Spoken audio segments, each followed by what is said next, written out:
말씀은 로마서 8장 29절에서 30절입니다. 함께 읽도록 하겠습니다. 시작.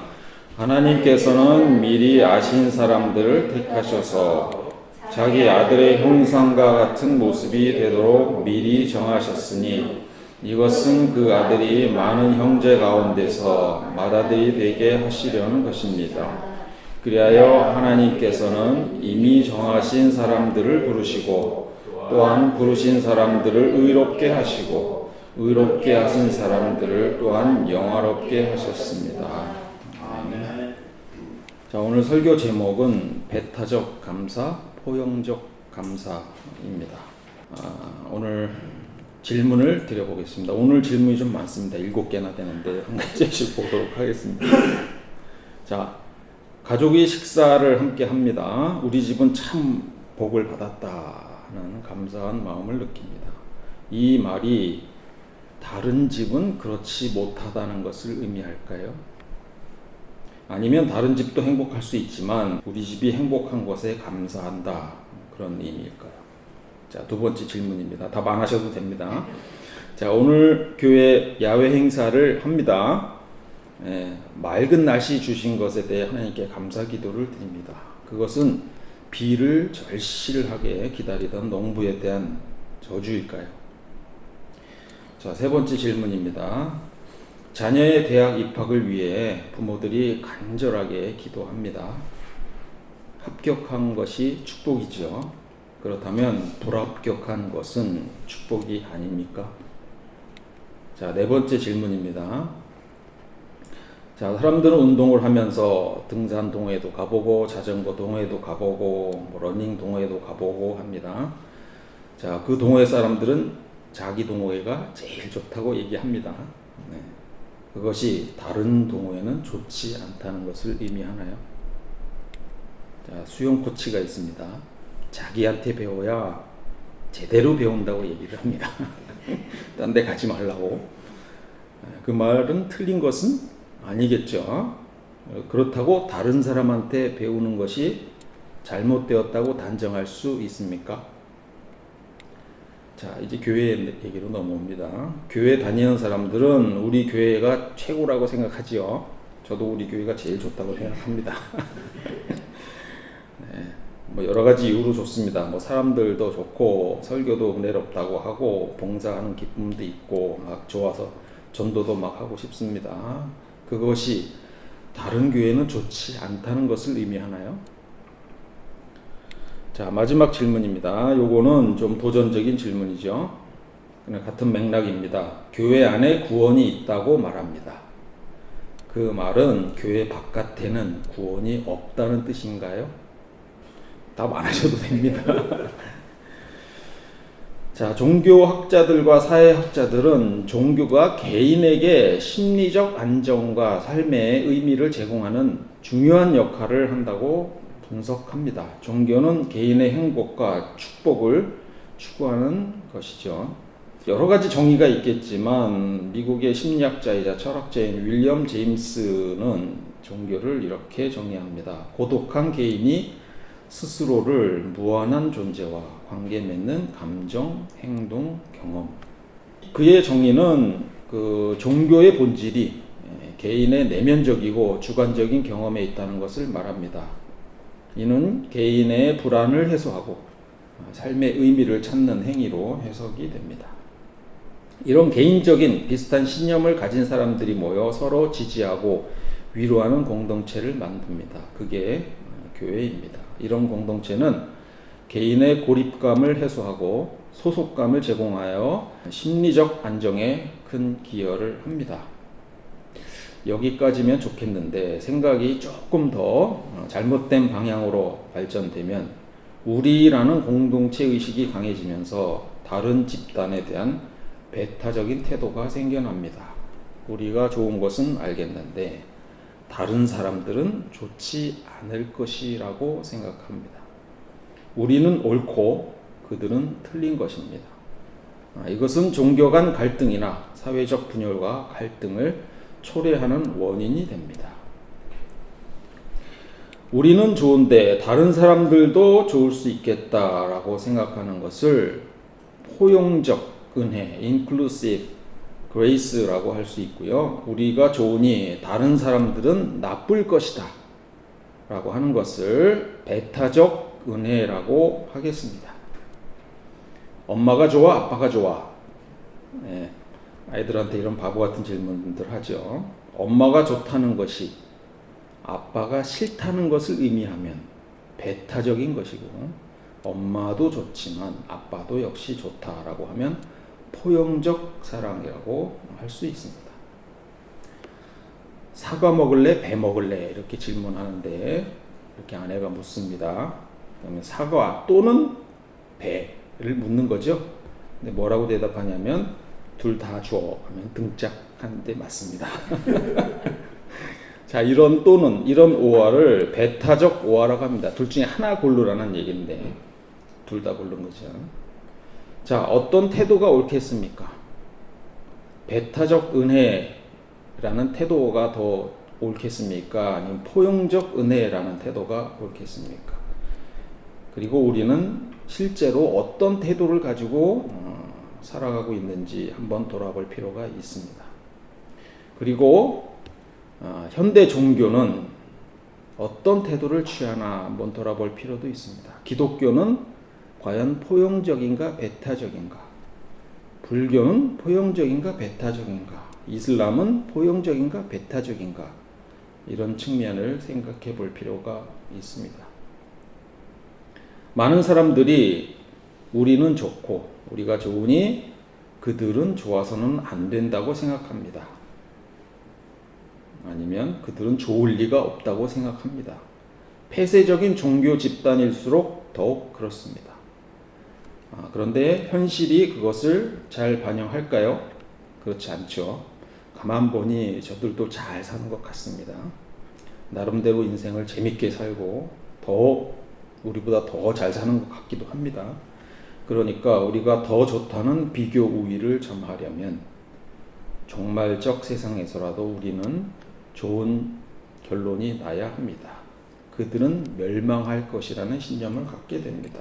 그리고 그것을 위안 삼아 종교 활동을 하게 됩니다. 이것이 제가 보는 과거와 현재의 기독교의 모습입니다. 이렇게 주장할 수도 있습니다. 성경은 예수만이, 기독교만이 진리라고 가르친다. 다른 곳에는 복음이 없다고 한다. 그러니 우리만 참 진리이다. 이 말도 맞습니다. 기독교에서는 그렇게 가르칩니다. 이렇게 한번 생각해 보겠습니다. 대통령 선거가 있습니다. 각자 표를 달라고 국민에게 호소합니다. 저만이 올바르게 대한민국을 이끌 수 있습니다. 저에게 표를 주십시오. 많이 듣던 말이죠. 문제가 있을까요? 문제 없습니다. 정치적인 선동이고 구호입니다. 실제로 저 호소가 사실일 수도 있고 아닐 수도 있습니다. 다른 후보가 대통령이 된다고 대한민국이 꼭 망하는 것은 아닐 것입니다. 가끔 그런 사례가 있긴 합니다. 신중하게 잘 뽑으셔야 합니다. 종교적으로도 사람을 포교하기 위해서 또 포교된 사람들을 잘 붙잡아 놓기 위해서 충분히 진리는 우리 안에 있다고 말할 수 있습니다. 그러나 진리가 우리 안에만 있다고 말할 수는 없습니다. 다음은 유명한 로마서 1장 17절입니다.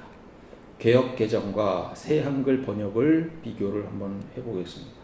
개역개정은 이렇게 번역하고 있습니다. 복음에는 하나님의 의가 나타나서 믿음으로 믿음에 이르게 하나니 기록된 바 오직 의인은 믿음으로 말미암아 살리라 함과 같으니라. 자, 가장 최근에 번역된 새 한글 번역은 이렇게 번역합니다. 하나님의 의가 복음 속에 드러나 있기 때문입니다. 믿음에서 시작하여 믿음으로 끝나는 일이지요. 성경에 이렇게 적혀 있는 대로입니다. 의인은 믿음에 기초해서 살 것이다. 무슨 차이입니까? 오직이 없습니다. 원문에 헬라어 원문에 오직이란 단어가 없습니다. 그런데 우리가 보는 대부분의 성경에는 저 단어가 들어가 있는 것입니다. 물론 오직이란 단어가 들어가 있어도 지금 제가 드리는 이 말씀은 별로 달라지지 않겠지만, 개혁신앙에서 그토록 소중하게 생각하는 이 오직이라는 단어는 원래 없었다는 얘기입니다. 나중에 편집된, 삽입된 단어입니다. 그토록 성경을 강조하면서 정작 성경에 근거하지 않은 교리를 만들고 있다는 얘기입니다. 위태위태합니다. 제 동생이 산악회를 하고 있습니다. 이렇게 말할 수 있습니다. 우리 산악회가 제일 좋습니다. 이곳에 나와야 진정한 산행의 맛을 느낄 수 있습니다. 문제 있습니까? 없죠. 국소적으로 사실입니다. 그러나 그렇다고 이 말이 꼭 사실일 필요도 없습니다. 다른 종교에서도 똑같이 우리 종교만이 진정한 진리를 전한다고 해보겠습니다. 왜 그들보다 기독교가 더 우위에 있어야 하는지 우리는 객관적으로 설명할 수 없습니다. 기독교가 믿는 하나님이 최고라고 주장하겠지만 그것은 우리 아빠가 최고야 하는 것과 다르지 않습니다. 개인적으로는 사실입니다. 그러나 모든 사람들에게 적용될 수 없습니다. 객관성이 떨어지는 주장입니다. 기독교는 유일신 종교라고 하죠. 정확하게 말하면 일신 숭배 종교입니다. 유일신이라는 것이 다른 신의 존재를 인정하지 않는 것인데, 성경을 한 번이라도 읽어본 사람이라면 다른 신이 존재하지 않는다고 주장할 수 없습니다. 다른 종교에는 제대로 된 신이 없다고 말하고 싶은 거겠죠. 배타적 신앙이란 말입니다. 어렸을 때 가끔씩 친구 집에 놀러 가면 밥을 먹게 될 때가 있는데, 그때마다 제 입맛에는 도저히 맞지 않는다고 느꼈습니다. 집밥이 최고죠.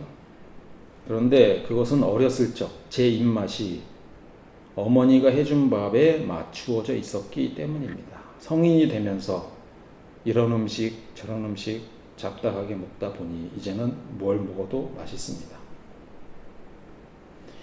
한 곳에만 오래 익숙해지다 보면 다른 곳에서는 어색하기 마련입니다. 그러나 다른 곳에 사는 사람들은 나름대로 익숙한 삶을 살아갑니다.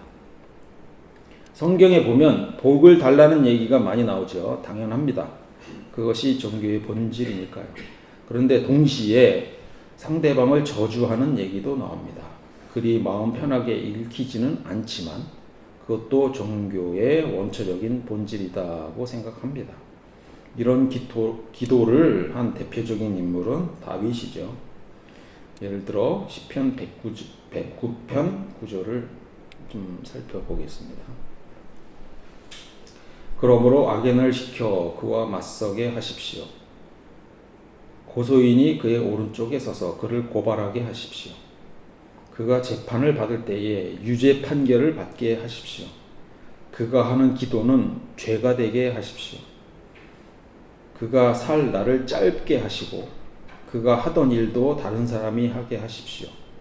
그 자식들은 아버지 없는 자식이 되게 하시고 그 아내는 과부가 되게 하십시오. 그 자식들은 떠돌아다니면서 구걸하는 신세가 되고 폐허가 된 집에서마저 쫓겨나서 밥을 빌어먹게 하십시오. 빚쟁이가 그 재산을 모두 가져가고 낯선 사람들이 들이닥쳐서 재산을 모두 약탈하게 하십시오. 그에게 사랑을 베풀 사람이 없게 하시고 그 고아들에게 은혜를 베풀어 줄 자도 없게 하십시오. 자손도 끊어지고 후대에 이르러 그들의 이름까지도 지워지게 하십시오. 이런 기도를 하게 된 이유는 그 앞에 있습니다. 5절입니다. 그들은 선을 오히려 악으로 갚고 사랑을 미움으로 갚습니다. 마음이 분한 것이죠. 분한 마음에 이런 기도를 하겠습니까? 할 수는 있다고 봅니다. 그런데 쉽지 않습니다. 자, 이런 심리적으로 보면 이것을 투사적 동일시라는 용어로 한번 맞춰볼 수 있을 것 같습니다. 자신이 겪는 고통과 절망을 대적자들에게 그대로 되돌려 주고자 하는 강한 욕구입니다.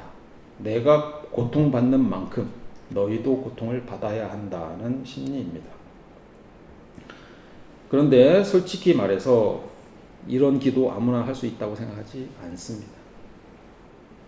아무리 상대방이 미워도 입 밖에 이런 기도문 나올 것 같지는 않습니다. 지금으로 보자면 다윗은 정신적 트라우마를 겪고 있는 수준에 있다고 말할 수 있을지 모르겠습니다. 사실 이 기도문은 사탄이 하면 딱 적당합니다. 요즘 게데온 인기죠. 대박 히트를 쳤습니다. 거기에 사탄의 보이그룹 있습니다. 사자 보이스. 2편을 제작 중일 텐데 이제 준비하겠죠. 거기에 그 사자 보이스의 텍스트로 이 노래 이 가사를 딱 취하면은 아주 적당하겠다 싶습니다. 거기 사자 보이스가 부른 노래 중에 Your Idol이라는 노래가 있습니다. 그 노래가 골든과 함께 빌보드 차트 순위에 올랐습니다. 재미있게도 애니메이션의 상황이 그대로 현실로 재현되는 듯 합니다. 혼문이 완성된 것이죠. 요 아이돌이라는 노래가 사탄을 위한 노래이지만 가사를 하나님으로 살짝 바꿔도 아무런 이상할 것이 없습니다. 직접 보여드리진 않겠지만 관심 있으면 한번 참고해 보시면 좋겠습니다. 무슨 말이냐 하면 우리의 소망과 욕망을 채워주기를 바라는 대상으로 우리는 신을 선택한 겁니다. 그리고 종교화시켰습니다. 우리에게는 욕망을 채워주고 저들에게는 저주를 내리는 원초적 욕망을 해결해주는 그 도구가 종교입니다. 그런데 이런 저주의 태도는 심정적으로는 이해하지만 별로 바람직해 보이지는 않습니다. 그래서 사실 사람들이 신약에 더 열광을 하는 것입니다. 우리는 축복을 하지만 저주는 하지 않겠다. 적대자를 용서하겠다. 오히려 죄인들을 위해 몸을 던진 예수를 보면서 우리가 반성하게 하고 이웃을 사랑하라는 이런 새로운 메시지에 귀를 기울이게 하기 때문입니다. 그런데 현대 일부 기독교인들은 여전히 증오와 저주를 몸에 장착한 듯 보입니다. 우리의 이웃에 대한 감정이 포용적인지 배타적인지에 대한 이야기를 하고 있는 것입니다. 사실 전쟁을 많이 한 다윗의 경우 적을 죽이지 않으면 내가 죽는 상황에서 하나님께 기도하는 경우가 많은데 이런 저주의 기도를 할 수 있다고 봅니다. 그런데 만일 물리적으로 눈에 보이는 적이 없다면 구태여 이런 저주의 기도는 필요가 없지 않을까요? 바이러스에게 저주의 기도를 한 사람이 있다는 얘기를 들어본 적은 없습니다. 내가 믿고 내가 구원받는 문제도 구태여 다른 사람을 비난할 일은 없습니다. 나만 잘 되면 되죠. 그런데 다른 사람에게 어떻게 못 되는지에 대한 관심을 갖는 신학이 있습니다. 칼빈 추종자들의 이중 예정설입니다. 이 교리의 근거가 되는 성경 구절이 바로 오늘 본문인 로마서 8장 29절에서 30절입니다. 그리고 로마서 9장에 그 내용이 있는데 이것은 뭡니까? 이미 정하신 사람들을 부르시고 이렇게 말하니까 이게 교리가 되어버렸습니다. 어떤 사람들은 영원전에 미리 구원으로 어떤 사람들은 미리 멸망으로 예정하셨다는 교리입니다. 바울의 이러한 주장은 종교 지도자로 은혜를 강조하기 위해 충분히 이렇게 표현할 수 있다고 생각합니다. 이런 식의 사고는 충분히 종교적입니다. 무슨 말이냐면 우리 교회가 너무 좋기 때문에 하나님께서는 이런 일을 다 계획하셨다고 신앙 고백을 할 수 있다는 말입니다. 나에게 또한 우리에게 하나님께서 주신 은혜가 너무 감사하고 좋은데 이것은 그냥 우연일 리가 없어.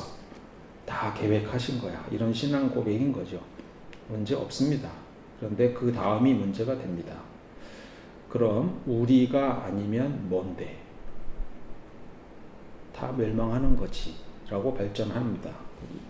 원래 종교는 개인적인 경험 아니겠습니까? 그런데 이것을 법칙화하고 이론적으로 확장하려니 문제가 생기게 됩니다. 그것이 조직신학의 문제입니다.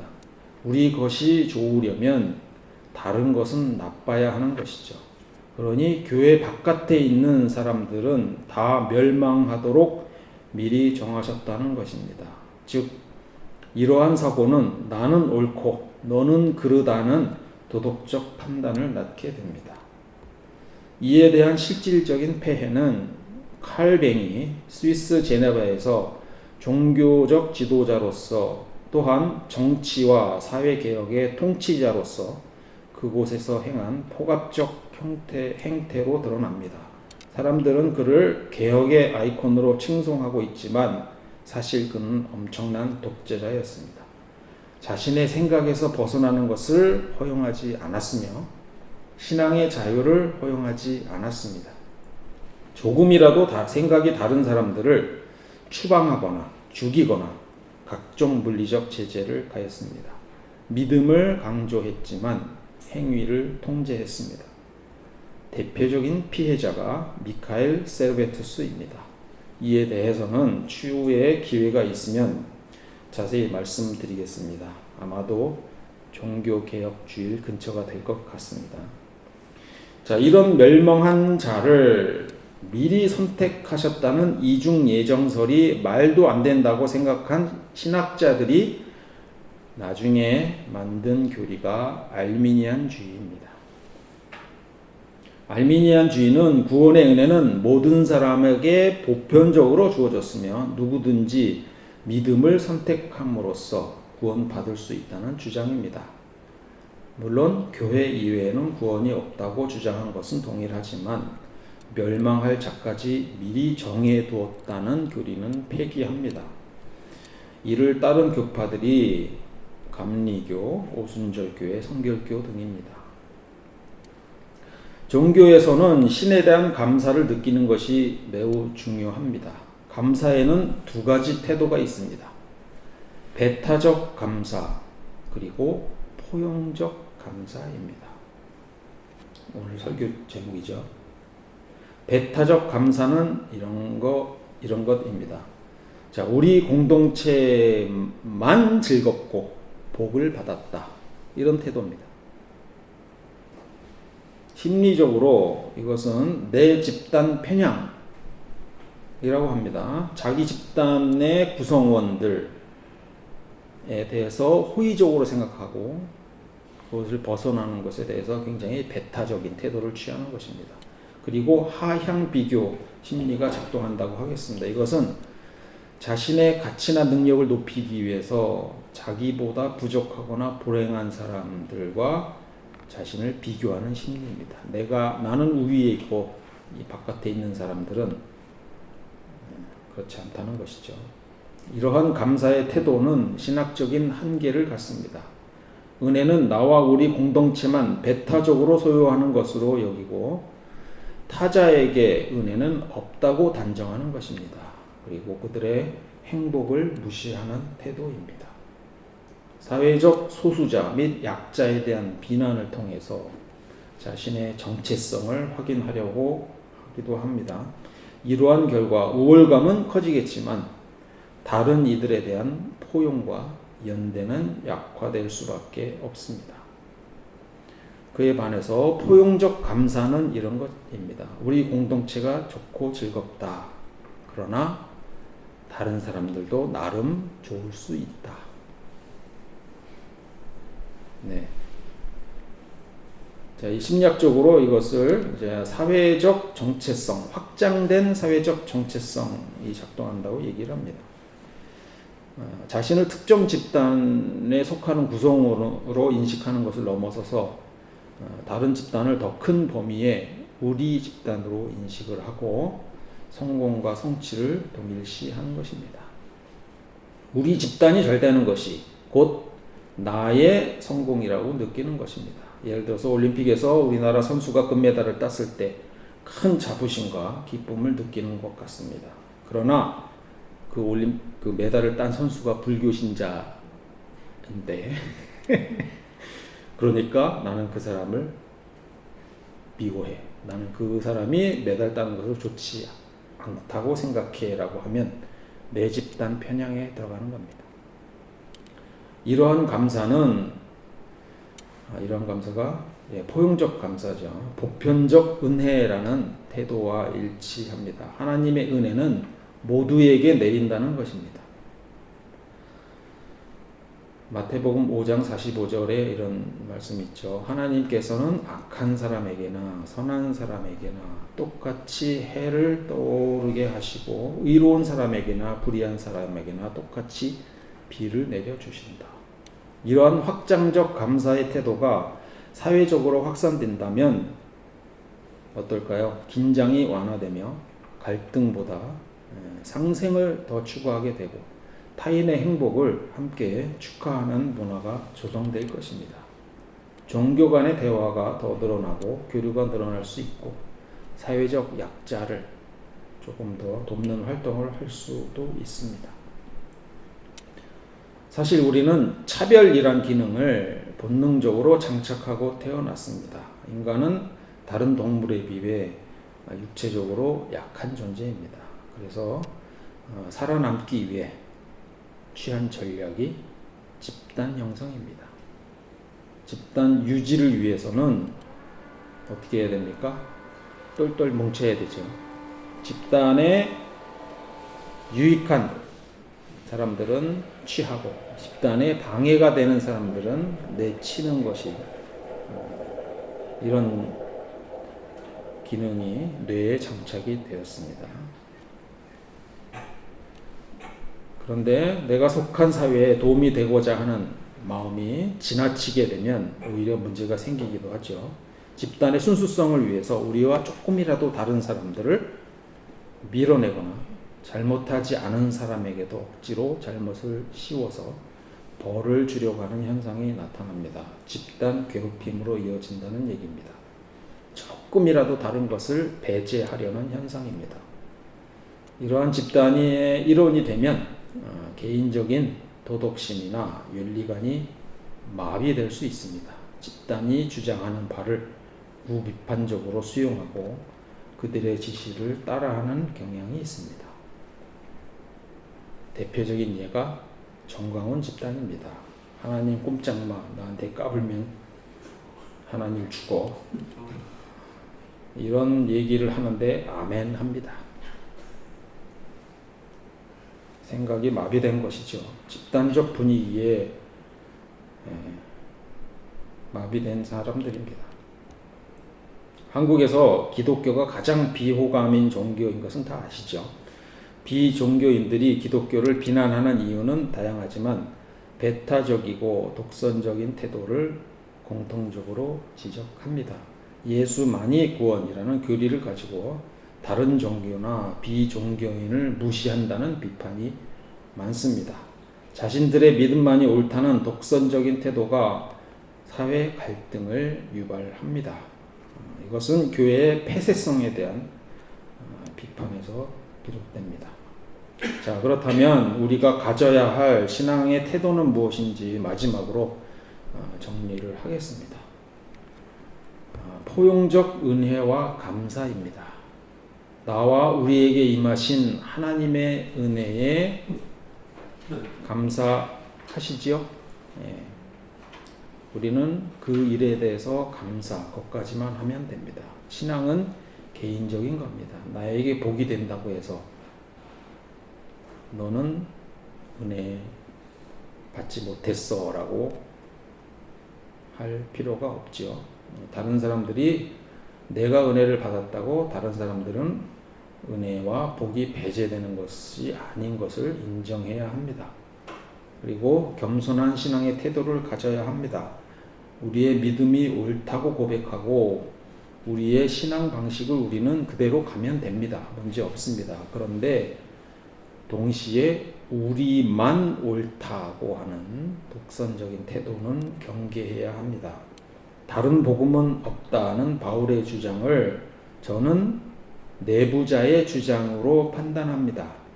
다른 복음이 있을지 없을지 저는 단정하고 싶지 않고 그만큼 잘 알지도 못합니다.